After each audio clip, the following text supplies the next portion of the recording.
بحمد ربي أبدأ المنيرة ثم الصلاة والسلام السيرة على نبي اسمه محمد أبوه عبد الله منه. Assalamualaikum warahmatullahi wabarakatuh. Innal hamdalillah nahmaduhu wa nasta'inuhu wa nastaghfiruh wa na'udzu billahi min syururi anfusina wa min sayyiati a'malina.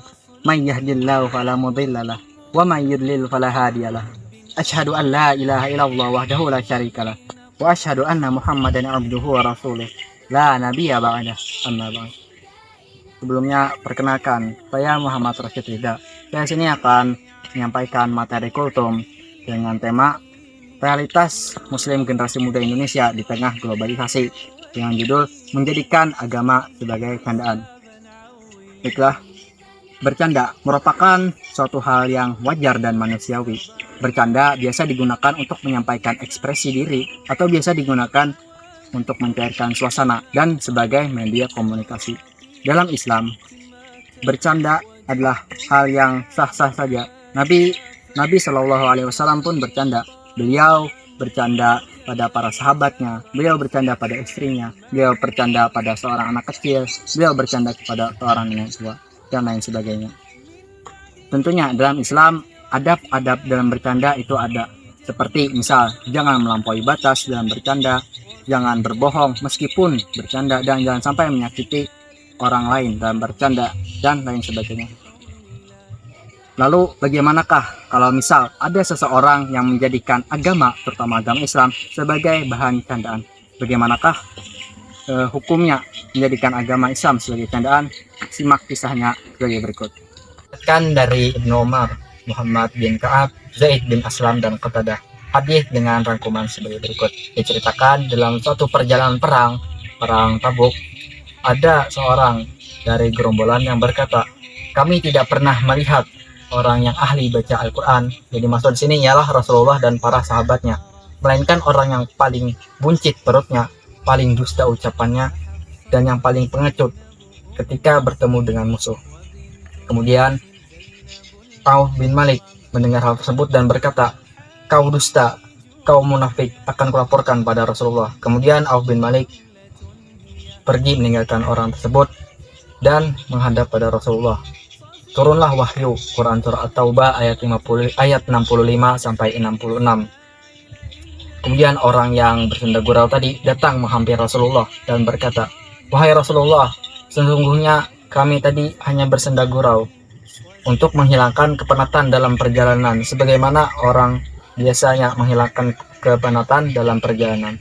Kemudian Nabi Shallallahu Alaihi Wasallam berkata dengan membacakan Quran surah At-Taubah ayat 65 sampai 66. A'udzubillahi minasyaitonirrajim.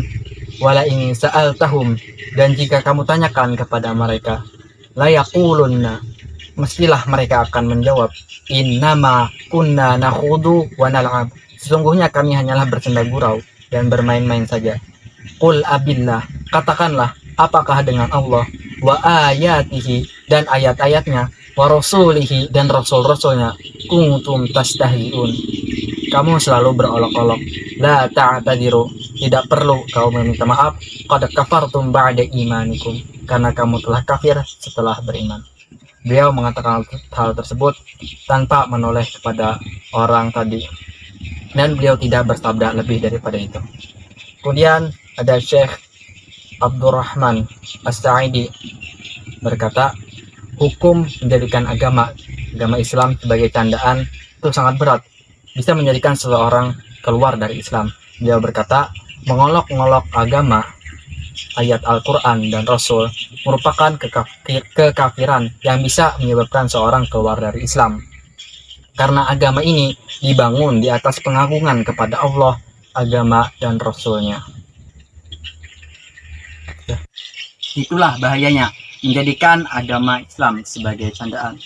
Kendati demikian, seiring perkembangan zaman, semakin majunya teknologi dan semakin mudahnya masyarakat dalam menyampaikan ekspresinya, candaan-candaan atau jokes tentang agama seakan-akan menjadi hal yang wajar saja terjadi. Bisa kita lihat di media sosial seperti Facebook, Twitter, Instagram, dan lain sebagainya. candaan-candaan tentang agama seakan hal yang sudah biasa dan hal yang sewajarnya terjadi. Misal, candaan tentang pahala dijadiin candaan terus dijual di toko online. Yang paling sering yang terjadi ialah candaan-candaan atau jokes tentang surga, neraka, dan azab.